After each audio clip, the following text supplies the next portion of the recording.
Good morning students, मैं lieutenant Shweta Goswami अमेरिकी क्रांति को लेकर आपके सामने हाजिर हूँ। बच्चे, आज हम लोग बात करेंगे अमेरिकन सिविल वॉर की और अमेरिकन इंडिपेंडेंस वॉर की कि किस तरह से इन उपनिवेशों में, ठीक है, कल हम लोगों ने बात की थी कि यूरोप के बहुत सारे लोग जो है पहले आकर अमेरिका में बस गए थे। अमेरिका के जो मूल निवासी थे और जो उन बस्तियों में रहने वाले जो लोग थे वो सारे स्वतंत्रता प्रेमी थे। किस तरह से इंग्लैंड ने अमेरिका जैसे बड़े क्षेत्र में 13 उपनिवेशी बस्तियां जो है अपनी बना रखी थी और इन उपनिवेशों पर धीरे धीरे, ये उपनिवेश भी बहुत समृद्धशाली प्रदेश थे और इन उपनिवेशों पर धीरे धीरे जॉर्ज तृतीय का शोषण जो है एक्ट के रूप में देखने को मिलता है, कानून के रूप में देखने को मिलता है। और जब ये सारी चीजें हम देखने को मिलती है तो आपको अच्छे से पता है कि क्रांति होना अवश्य भावी हो जाता है। आज हम लोग पढ़ेंगे अमेरिकन रिवॉल्यूशन के स्वतंत्रता संग्राम के क्या क्या कारण रहे। सबसे पहला कारण जो है बच्चों वो है धार्मिक मतभेद, जैसे कि आप स्क्रीन पे देख सकते हैं। ठीक है, धार्मिक मतभेद का मतलब क्या होता है कि जब आपका धर्म किसी और धर्म के साथ में विपरीत रूप से दृष्टिकोण से चले, आप दोनों का जो पूजने वाले जो देवता है, जो जिस धर्म को आप पूजते हो, जब उन दोनों में वैरायटी मिलती है तो वो कहीं ना कहीं आपकी सांस्कृतिक भावना जो है आहत भी होती है और सांस्कृतिक भावना टकराने का भी मसला उठ जाता है। तो धार्मिक मतभेद क्या था? पहली चीज थी कि उपनिवेशों में और अंग्रेजों के धार्मिक दृष्टिकोण में भिन्नता क्रांति का एक महत्वपूर्ण कारण थी। इंग्लैंड के अधिकांश निवासी जो थे एंग्लिकनिज्म के तरफ झुकाव था, यानी कि एक तरह से यानी कि एक तरह से बोलते हैं कि इनके जो भगवान थे, इनके जो ईसाई धर्म थे तो सारे क्रिश्चियन ही, लेकिन इनके कुछ और जो थे प्रोटेस्टेंट धर्म वाले ज़्यादा थे। और वहीं पर अगर हम लोग देखें इंग्लैंड में, तो इंग्लैंड में कैथोलिक धर्म भी थोड़ा ज़्यादा था। उसके अलावा हम लोग देखें कि वे बिशप और धर्म के आधिपत्य पर विश्वास रखते थे, यानी कि बिशप और धर्म के आधिपत्य पर विश्वास रखते थे। यूरोप उपनिवेशवासी प्यूरिटन मतावलंबी थे और वे एंग्लिकन मत से घृणा करते थे। यानी कि एक तरह से बोल सकते हैं कि इंग्लैंड के अधिकांश निवासी जो थे वो किसको मानते थे? एंग्लिकनिज्म को। एंग्लो, आपको अच्छे से पता होगा कि इंग्लैंड का जो मेन चर्च था उसको एक तरह से एंग्लिकन चर्च बोला गया था और उस चर्च से निकले हुए जितने भी नियम कानून होते थे उसी को मानते थे। लेकिन वहीं उसके विपरीत बिशप को और धर्म के आधिपत्य पर विश्वास रखते थे। यानी कि ये जो वापस हम लोग बोल सकते हैं कि कैथोलिक और प्रोटेस्टेंट के बीच में जो अंतर पाया जाता है, वही मतभेद जो था वो अमेरिका के उपनिवेशों में रहने वाली जनता और अंग्रेजों के बीच में था। तीसरी चीज हम देखें कि बिशप व्यवस्था और धर्म के आधिपत्य के विरोधी थे। धार्मिक भिन्नता के कारण उपनिवेशवासी इंग्लैंड के साथ किसी भी प्रकार का संबंध नहीं रखना चाहते थे। बिशप व्यवस्था और धर्म का आधिपत्य, यानी कि सीधा सीधा मतलब है कि ये जो कहानी है कौन से धर्म की थी? कैथोलिक। बिशप, पोप, पादरी, ठीक है, ये कैथोलिक थे। और उसी तरह अगर इंग्लैंड का बात करें तो इंग्लैंड के लोग कैसे थे? प्रोटेस्टेंट थे। ये कहाँ पर? ये बाइबल के को मेन मानते थे और ये किसको मानते थे? पोप को, पादरी को, बिशप को। तो ये एक दूसरे से संबंध रखना नहीं चाहते थे। तो आप ये खुद देखो कि वहाँ की रहने वाली जनता अगर किसी और धर्म की है, उसके ऊपर सरकार किसी और धर्म की है, तो दोनों के बीच में अंतर होना अवश्य भावी है। सेकेंड जो अंतर है सामाजिक भिन्नता। अमेरिका की सामाजिक संरचना इंग्लैंड की सामाजिक संरचना से भिन्न थी। इंग्लैंड का समाज जो था सामंती व्यवस्था को मानता था, जबकि अमेरिका का समाज जो था जनतंत्रात्मक था। वेरी इंपॉर्टेंट, जनता के हक से किसी भी तरह से बोला जाए कि विश्व का, आप ये नोट करके लिख सकते हो कि विश्व में अगर बिना किसी सरकार के पहली बार अगर जनतंत्र का विकास हुआ तो वो कौन सी जगह हुआ? अमेरिका की जगह। कहाँ पर हुआ? अमेरिका में। ठीक है, तो जनतंत्र यानी सबसे पहले जो डेमोक्रेसी जैसी व्यवस्था बिना किसी संसद के, बिना किसी संविधान के अगर लागू हुई तो वो कहाँ पे हुई? अमेरिका में। वहीं पर अगर दूसरी तरफ देखें तो इंग्लैंड का समाज कैसे? सामंती, यानी कि हम लोग जो नोबलिस्ट होते हैं, जो रिचेस्ट पर्सन होते हैं, उनके ऊपर जो है इनका समाज डिपेंड करता था। इंग्लैंड का समाज रूढ़िवादी और कृत्रिम था, यानी कि एक तरह से रूढ़ियों को मानने वाला था, जबकि अमेरिका का समाज मौलिक, आदर्शवादी, रूढ़िवादी और प्रगतिशील समाज में कभी भी समन्वय नहीं हो सकता। आपको अच्छे से पता है कि इंग्लैंड जो था बड़ा ही पुरानी विचारधारा को लेकर चलने वाला रूढ़िवादी था, वैसे अमेरिका स्वच्छंद रहने वाला, मौलिक और आदर्शवादी था। उनके खुद के कुछ आदर्श थे, लॉजिकली सोचते थे। तो इन दोनों के बीच में अंतर था। तीसरा अगर पॉइंट देखें तो अंग्रेजों की राजनीति पर धनिकों का प्रभाव था, वहीं अंग्रेजी राजनीति में गरीबों के लिए कोई स्थान नहीं था और अमेरिका के समाज में अमीर गरीब की भावना नहीं थी। देखो, पहली बार जहाँ पर अमीर और गरीब की भावना नहीं थी वो कहाँ पर थे? अमेरिका में। और इसी तरह अगर इंग्लैंड में देखें तो इंग्लैंड में जो भी रिचेस्ट पर्सन है, धनाढ़ परिवार था या जो पर्सन होते थे, व्यापारी वर्ग होता था उनका बोलबाला था। तो इस तरह से सामाजिक विभिन्नता भी हमको देखने को मिलती है। अगर नेक्स्ट देखें तो असंतोषजनक शासन प्रणाली।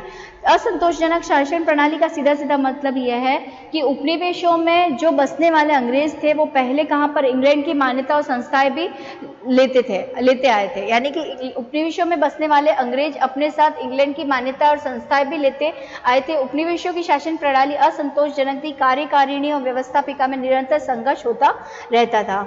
उपनिवेशों का गवर्नर इंग्लैंड के राजा नियुक्त होता था, यानी कि उपनिवेशों में जो भी गवर्नर होता था वो इंग्लैंड के राजा को नियुक्त किया जाता था और उनसे विशेष अधिकार प्राप्त था कि वह व्यवस्थापिका सभा भी गवर्नर के वेतन को रोककर उस पर नियंत्रण रख सकती थी। उपनिवेशी व्यवस्थापिका सभा को सर्वशक्तिशाली संस्था मानते थे, लेकिन ब्रिटेन की सरकार उसे अधीनस्थ और स्थानीय संस्था मानती थी। फलतः दोनों में संघर्ष स्वाभाविक था। देखो, असंतोषजनक शासन प्रणाली का मतलब क्या था कि अब इन उपनिवेशों में जो व्यवस्थापिका थी, व्यवस्थापिका जो कि प्रशासन को संभाल रही है, अब ये जो उपनिवेशों में व्यवस्थापिका थी ये सर्वोच्च माना जाता था। किसके अकॉर्डिंग? किसके अकॉर्डिंग मानी जाती थी?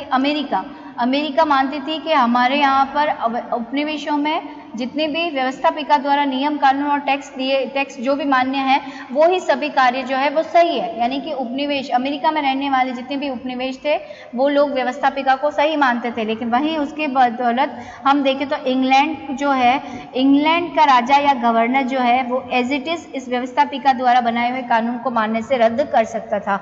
तो इन दोनों के बीच में क्लैश हो गया। उपनिवेश वासियों को राजनीतिक अधिकारों से वंचित रखा गया था। उपनिवेश वासियों को राजनीतिक अधिकारों से वंचित रखा गया। पहला पॉइंट याद रखना, ब्रिटिश शासकों का विचार था कि उपनिवेश वासियों से शासन करने की योग्यता नहीं है, इसीलिए बड़े बड़े पदों पर अंग्रेजों को ही नियुक्त किया जाए। ब्रिटिश सरकार की इस नीति से भी उपनिवेशवासी क्या थे? असंतुष्ट थे। अब देखो, ये जो 13 उपनिवेश थे, इन 13 उपनिवेशों में रहने वाली जनता जो थी वो कौन सी थी? इंग्लैंड प्लस अन्य यूरोप निवासी, आप लिख सकते हो अन्य यूरोप निवासी, ठीक है, और प्लस मूल अमेरिकन। कौन थे? मूल अमेरिकन। कुछ क्षेत्र में मूल अमेरिकन भी थोड़े बहुत रहते थे क्योंकि इनकी संख्या ज़्यादा नहीं थी, इसी वजह से। अब इन सब का तो अलग चल ही रहा है, लेकिन इस इंग्लैंड की जनता रहने वाली थी, इनको खुद को पता है कि इंग्लैंड के लोग अपने यहाँ पे क्या कर रहे हैं, अपने स्वतंत्रता की लड़ाई लड़ी है 1688 में, अपनी क्रांति की है, कैथोलिक धर्म को मनवाया है, इसीलिए तो ये सारे लोग छोड़कर आ गए थे अमेरिका। भाई इंग्लैंड की क्रांति याद करो 1688 की, ठीक है, जेम्स द्वितीय था और उस टाइम में हुआ क्या था, मैरी और विलियम को राजा बना दिया गया था। और 1688 में जब कौन से धर्म को, प्रोटेस्टेंट धर्म को तवज्जो मिलने लगी तो यहाँ के कैथोलिक लोग आकर कहाँ पे बस गए? अमेरिका में। कहाँ आकर बस गए? अमेरिका में। इनकी स्वतंत्रता और इनकी समानता जब बाधित हुई तो ये अमेरिका में आकर बस गए।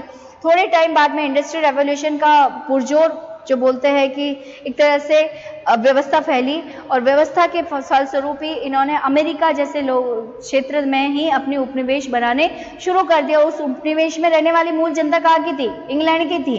तो इसी वजह से ये देखते हैं कि इन दोनों के बीच में जो है असंतोष व्याप्त होता है। जातीय समानता, उपनिवेश वासियों की धमनियों में भी अंग्रेजी रक्त प्रभावित था, बताया मैंने अभी जस्ट। वे भी अंग्रेजों की तरह स्वतंत्रता और स्वराज के पुजारी थे और गुलामी की जंजीरों को तोड़ देना चाहते थे। अपनी ही जाति के लोगों द्वारा शासित होना उपनिवेश वासियों को अरुचिकर प्रतीत होता था। देखो इस कहानी को समझो 1688 में, कब? 1688 में अगर इसकी कहानी को मैं आपको समझाऊं तो आपको सीधा सीधा समझ में आ जाएगा कि 1688 में हुआ क्या था। 1688 में इंग्लैंड की क्रांति हुई, ये आपको पता है अच्छे से। इंग्लैंड की क्या हुई? क्रांति हुई, ठीक है। अब जब इंग्लैंड की क्रांति हुई तो प्रोटेस्टेंट धर्म को राजकीय धर्म घोषित कर दिया गया। कल मैंने बताया था आपको क्लास में जब भी इंग्लैंड की क्रांति पढ़ाई थी।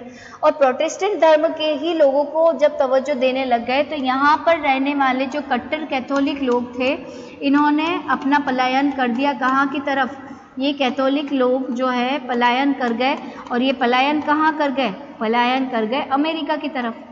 अब यहाँ पर आकर बसने के बाद इंग्लैंड में हो गई इंडस्ट्रियल रेवोल्यूशन के साथ साथ में क्या हुई? इंडस्ट्रियल रेवोल्यूशन, इसके साथ में कॉलोनियलिज्म की भावना, राष्ट्रवाद की भावना, और इसी वजह से अमेरिका में इंग्लैंड ने अपनी कितनी 13 उपनिवेश जो है खड़े कर दिए, और पर इन 13 उपनिवेशों में रहने वाली जनता तो इंग्लैंड की थी। क्लियर? तो उन्हें लगा कि हमारे ही लोग हमारे ऊपर इस तरह का शोषण क्यों कर रहे हैं, तो उपनिवेश वासियों की धमनियों में भी अंग्रेजी रक्त प्रवाहित हो रहा था। वे भी अंग्रेजों की तरह स्वतंत्र और स्वराज के पुजारी थे, और अपनी ही जाति के लोगों द्वारा शासित होना उपनिवेश वासियों को अरुचिकर प्रतीत हो रहा था। तो ये एक और रीजन बना।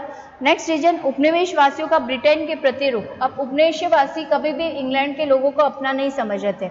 इंग्लैंड के सताए हुए कैथोलिक और प्रोटेस्टेंट ही उपनिवेशों में जाकर बसे थे, जो जस्ट मैंने आपको बताया, वे स्वतंत्रता की सांस लेना चाहते थे। किंतु जब इंग्लैंड की सरकार ने उपनिवेशों को भी अत्याचार और अन्याय का अखाड़ा बना दिया, तो ये विद्रोह होना स्वाभाविक था। नेक्स्ट, स्वायत्त शासन की भावना का विकास। अमेरिका की भौगोलिक स्थिति के कारण इंग्लैंड की सरकार उपनिवेश के मामलों में दिलचस्पी नहीं ले रही थी। क्यों नहीं ले रही थी? क्योंकि अमेरिका जो है बहुत विस्तृत, भाई इंग्लैंड देखो एकदम छोटा सा है ना, आइसलैंड है, वहीं पर अमेरिका देखे तो भौगोलिक रूप से बहुत फैलाव है। तो इस तरह से उनकी जो भी सरकार है या उपनिवेशों में क्या मामले चल रहे हैं उसमें किसी भी तरह की दिलचस्पी नहीं ले रही थी। दूरी और यातायात के अभाव के कारण इंग्लैंड की सरकार उपनिवेशों पर नियंत्रण रखने में असमर्थ थी।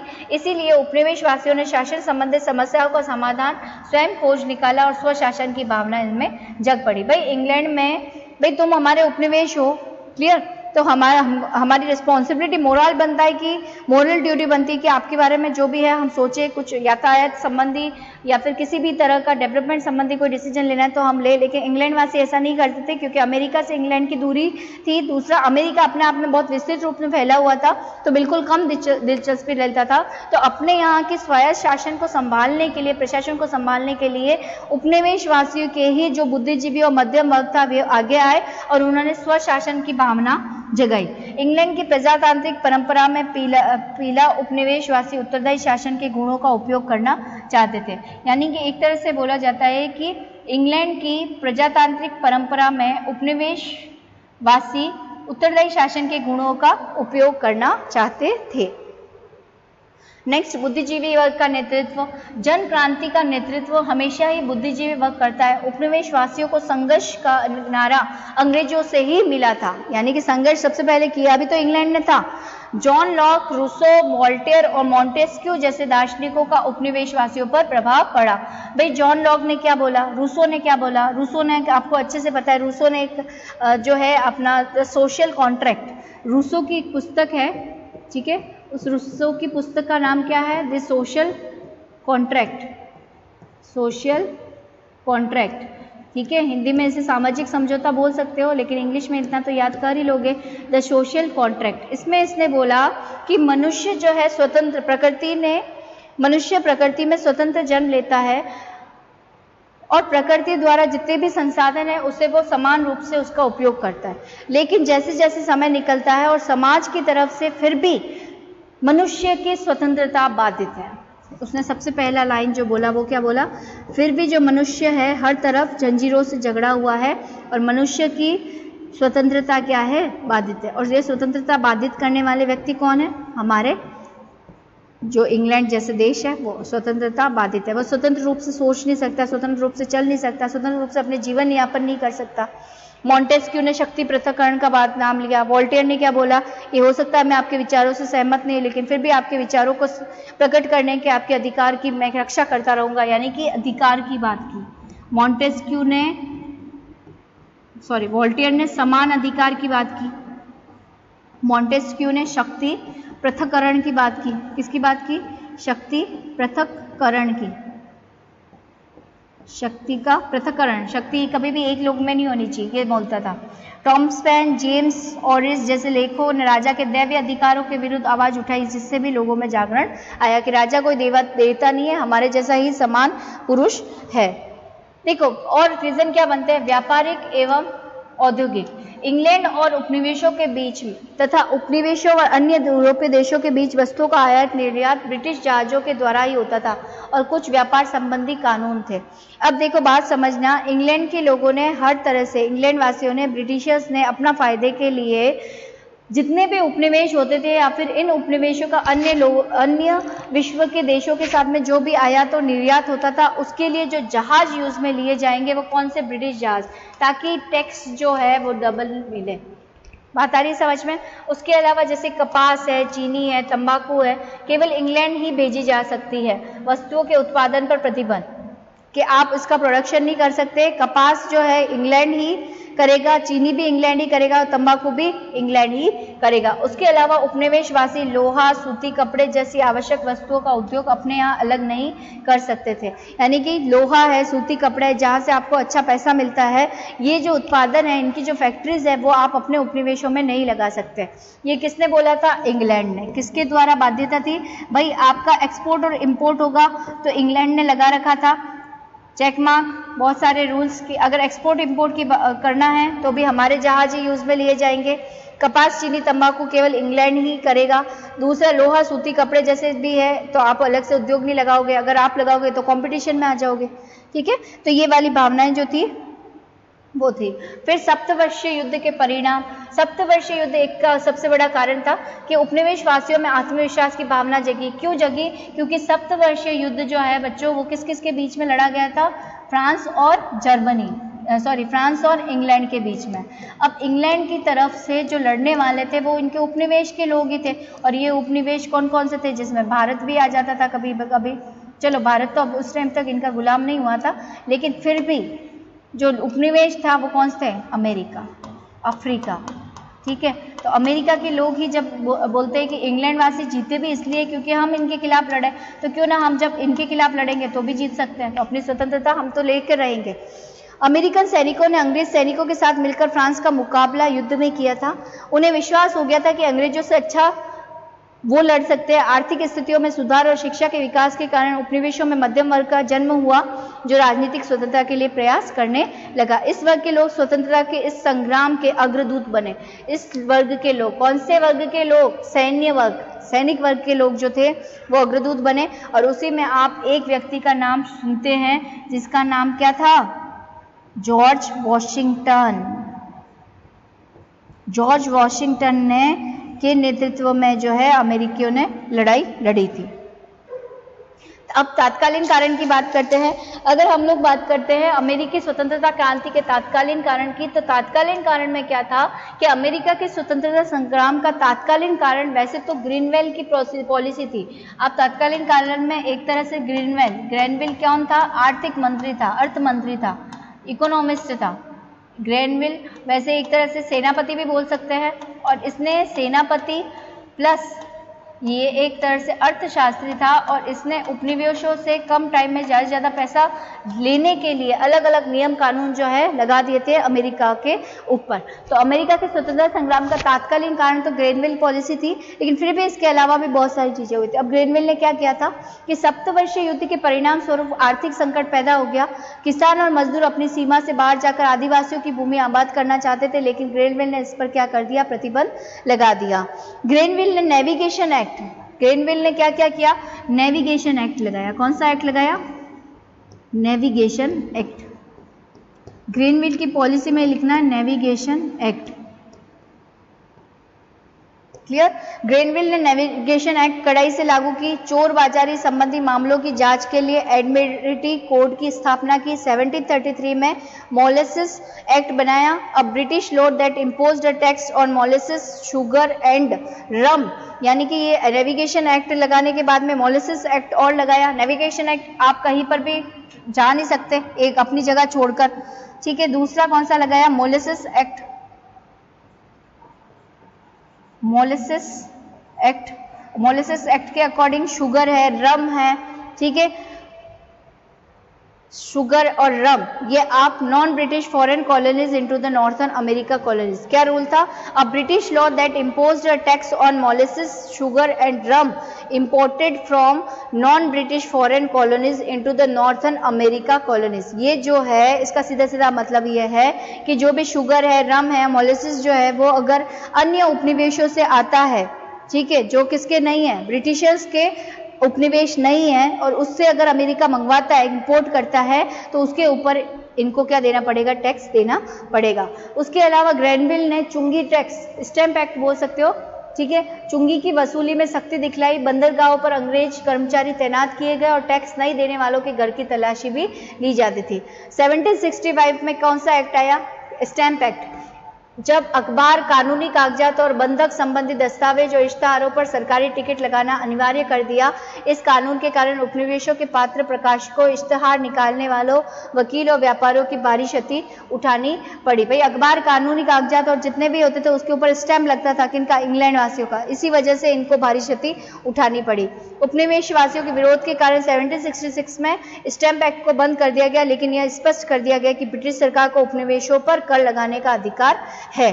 तो इसी वजह से धीरे धीरे ब्रिटिश जो अमेरिकन थे इनके दिमाग में अपने जो है स्वतंत्रता की लड़ाई लड़ने के लिए इनके अंदर जागृति चेतना जो है वो आती है।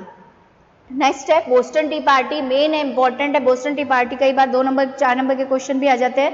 बोस्टन टी पार्टी में हुआ क्या था, देखो इन्होंने क्या किया कि इंग्लैंड ने अमेरिका में रहने वाले और अपने अमेरिकी उपनिवेश, वही 13 उपनिवेश, इनके नाम याद रखना, ठीक है, न्यू जर्सी है, कैरोलिना है, साउथ कैरोलिना है, उसके जॉर्जिया है, ठीक है, न्यू जर्सी है, इन सब पर लगा रखे थे। इनको क्या बोला, पहली बात आप हमारे अगेंस्ट, यानी कि जो हमारे उपनिवेश नहीं है उसके साथ में अगर कुछ भी इंपोर्ट करते हो तो उसके आपको टैक्स देना पड़ेगा। दूसरा, जहाज हमारे यूज लेने हैं। तीसरा, किसी भी तरह का इश्तेहार चिपकाना है, समाचार पत्र है तो उसके ऊपर सरकारी मोहर लगेगी, और मोहर लगेगी तो पैसा देना पड़ेगा। क्लियर। उसके अलावा नेविगेशन एक्ट, आप एक अपनी जगह छोड़कर दूसरी जगह पर क्या नहीं कर सकते, कोई भी जैसे खेती नहीं कर सकते, इस तरह का एक्ट लगा दिया। अमेरिका के स्वतंत्रता संग्राम का तात्कालीन कारण बोस्टन टी पार्टी थी। चाय कानून यानी कि टी एक्ट के द्वारा ईस्ट इंडिया कंपनी को भारत से सीधे अमेरिका चाय भेजने का अधिकार दिया गया।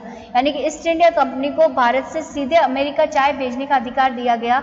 इस कानून का उपनिवेशों ने क्या किया, कड़ा विरोध किया। यानी कि अमेरिका के स्वतंत्रता संग्राम का तात्कालीन कारण जो था वो बोस्टन टी पार्टी था, चाय कानून था।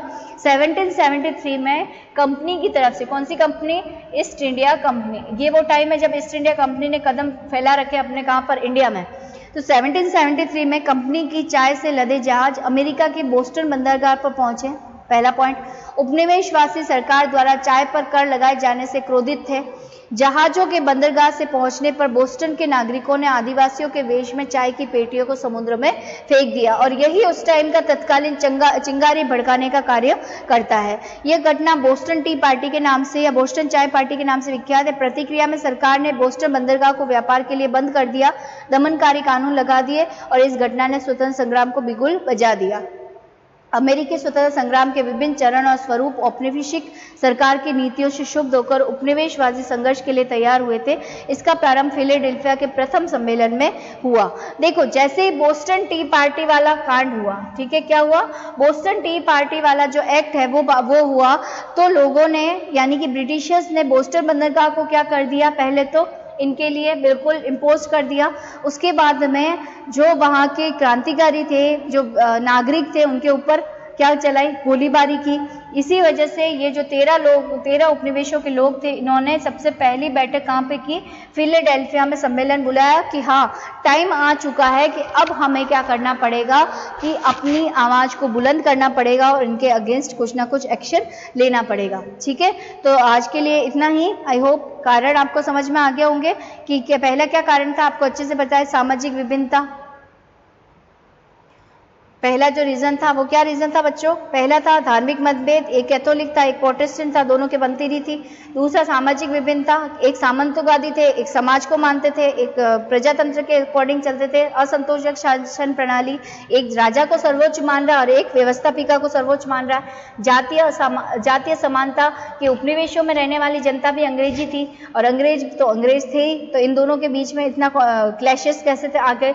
उपनिवेशवासी ब्रिटेन के प्रति रुख, क्योंकि ये दोनों ही उपनिवेशों में जाकर इन्हीं की वजह से बढ़ गए थे, तो इसी वजह से इनके दिमाग में पहले से ही इंग्लैंड के प्रति क्या थी, असंतोषजनक व्यवहार था। स्वायत्त शासन की भावना का विकास कि भाई इंग्लैंड से अमेरिका की दूरी बहुत ज़्यादा है, इंग्लैंड वासी अमेरिका के प्रशासन को नहीं चला सकते, इसीलिए हमें अपने प्रशासन को अपने हाथों में लेने के लिए स्वशासन की स्थापना करनी पड़ेगी। बुद्धिजीवी वर्ग का नेतृत्व, रूसो, वोल्टेयर जैसे दार्शनिकों के विचारों का प्रभाव, व्यापारिक औद्योगिक प्रतिबंध, स्टैम्प एक्ट लगा दिया, चीनी तंबाकू तुम नहीं कर सकते, लोहा सूती कपड़े का व्यवहार तुम नहीं करोगे, इस तरह की जो चीज़ें हैं जब ये सब लगाई गई बच्चों, ठीक है, तो ये सारी चीज़ें होनी अवश्य भावी थी।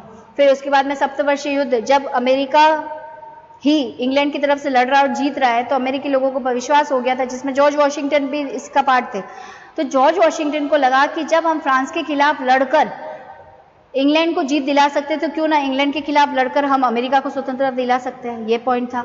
उसके बाद में तात्कालीन काल में बोस्टन टी पार्टी और ग्रीनवेली की नीति, ग्रीनवेली ने बहुत दुनिया भर के एक्ट लगा दिया, स्टैम्प एक्ट लगा दिया, शुगर एक्ट लगा दिया, उसके अलावा नेविगेशन एक्ट लगा दिया। तो ये सारी रीजन, और लास्ट जो है बोस्टन टी पार्टी। और बोस्टन टी पार्टी होने के बाद साथ ही जो है जब इनके सामने दमनाकर कानून लगाना, उसके अलावा जो है हथियार लेस जो है लोग, सोल्जर्स जो है इंग्लैंड के, वो अमेरिका के लोगों को भूनने के लिए जब घूमने लग गए, तब इन्हें लगा कि अब हमें संघर्ष जो है जारी रखना पड़ेगा।